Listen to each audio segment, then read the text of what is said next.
Hey guys, what's up? My name is Daniel So, and thanks for coming to watch or listen to my podcast. Yeah, it's 9:25. My work starts at 9:30. I'm about to be 10 minutes late, I think, for work. Got stuck in traffic. Last week, I recorded a video about Huawei. But I thought I uploaded it, but actually it was too long and it didn't make it through because my YouTube channel can only upload videos of less than 15 minutes right now. So I'm gonna go edit that and then try it again. Plus, I had my air conditioning on during the video, so like it didn't sound very great. So I'm gonna try to edit out that background noise. But yeah, over there I talked about Huawei and like the trade wars and stuff like that. I don't want to get into that too much right now, but I do want to talk about like why America. I want to talk about like So I'm an American citizen that's going to work at a Korean company. So I'm working in the Korean corporate culture, right? And so why is America so appealing? Like why do so many people want to go to America and kind of like get away from this? Right? Get away from working in Korea, working in Asia, or stuff like that. Let's just keep it to Korea for now because that's like directly, localized to me what my life is. What makes America really great, right? Is that in America,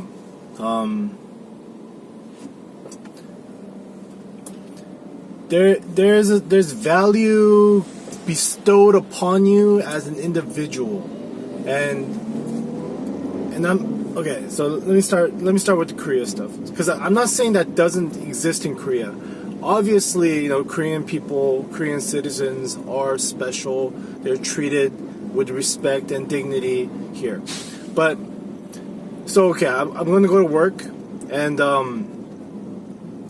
Korea is a very hierarchical country, right? So like, you divide yourselves in a hierarchy as soon as you settle into any sort of like encounter or company or people. So let's say I'm in a car with 3 random people, right?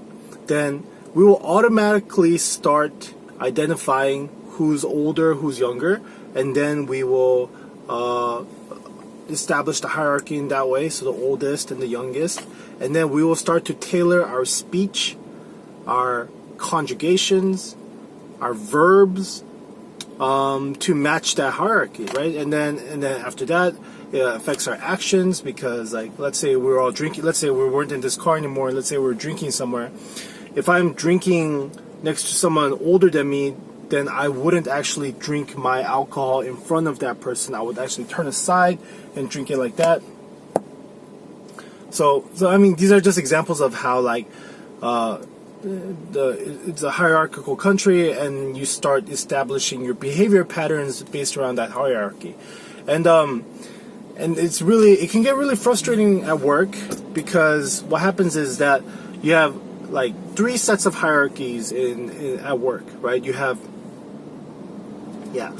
age, right, which is kind of just there. It's always there, right? Second, you have your rank, which is based off of the amount of work experience you have, and then you also have your functional rank. So that depends on whether you actually have a manager. You're a manager of a team or managing a team under you or stuff like that. So you have 3 different hierarchies there. And that can get frustrating because, like, let's say you have a great idea. It might not be a great idea. It might be a stupid idea. But like, let's say you have an idea, all right? So you have an idea, and then you want to assert that idea. It's really hard to kind of like navigate those 3 hierarchies, right? I mean, there's more. Like, let's say like you joined a company because a friend helped you in. Well, then you never want to actually like show up your friend. Right, so like he becomes your 선배, which is a different type of hierarchy based off of like how much longer that person has stayed at the company than you. Anyways, the point being is that it's really hard to assert ideas without feeling like you're the bull in the china shop and like destroying all these cultural ideals and norms and stuff like that. And I think there's two ways to work around this really as an American. The first is to just not care, right? And just say whatever the F you want. And the second way is to like try to kind of overcompensate and try to navigate it better. I think I'm in the latter boat, whereas before I was in the former. Right now, in the point of my career, but the problem with just saying whatever you want is that eventually, even if you assert an idea, you have to be able to coalesce you have to be able to create a coalition of people who believe in your idea, and then they want to execute that idea together. And that can be hard to do if you're like kind of like, you know, breaking social patterns all the time. And so, yeah, I'm giving that example to explain why America is great, because I feel like America is really cool because even from our education system to just the way our society is set up,